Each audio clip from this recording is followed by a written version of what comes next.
take this opportunity to thank all of you for your input in making this 7th annual symposium quite a success.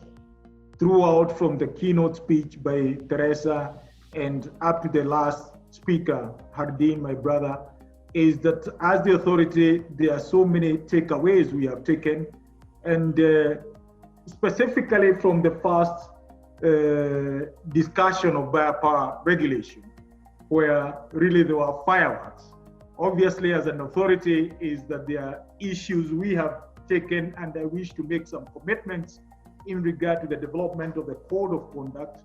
That one, we expect to the players, as we expect to receive it by September 30th, that is the end of this month, and we should be gazetting that as required by the law by December 31st this year, that is 2020.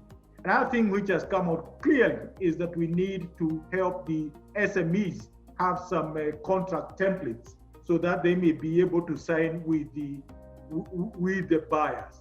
We are going to do that by January 31st, the year 2021. These are commitments we want to make.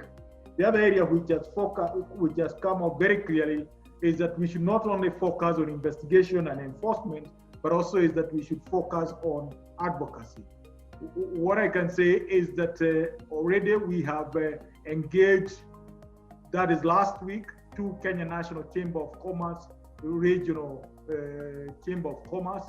We have focused on 3-4 countries, and towards the financial year, at the end of the financial year, we'll conclude advocacy to 7 regional governments. This is something we wish to undertake to do that. In terms of panel 2, we focus also on responsible manufacturing for consumer benefits. The key areas which came out is that we have to relook at the whole value chain. That is the traceability of the product from the manufacturer to the end. And also our analysis should be data driven. In the last panel, competition law enforcement in the next decade, is that we are going to adopt the predictability and transparency as we have clearly indicated. Number 2 is that cooperation has always been there, but we need to deepen it based on the fact that borders are just existing in the maps.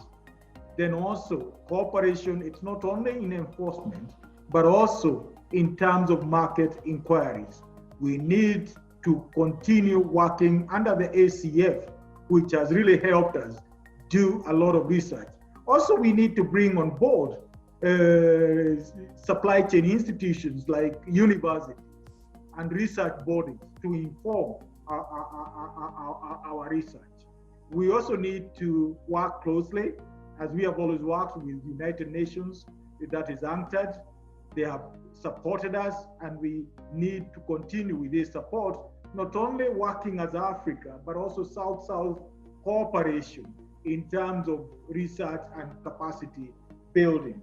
The other issue is that, which has come out clearly, is that digital market and digital platforms, they should be prioritized, because not only do they affect competition in the local market, but also across the market.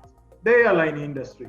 Hardin, South Africa, you have that situation. In Kenya, we are having the same situation.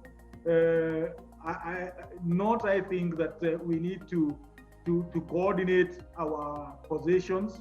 I'm happy that the ACF study on the airlines, it's on the tail end. We need to be finalizing that. But obviously, there are some dynamics which have come on board due to the COVID-19. We need to look at that. Public interest concerns.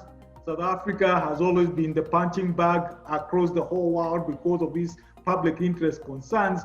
And I hear these days, all the calls are to South Africa. How have you been attending to this? We need to see how we can inculcate this. Having said that, I wish to thank all of you with my deepest sincerity, your contribution, and I hope to see all of you again in Geneva, virtually or physically, in October 19. Thank you very much, and God bless you.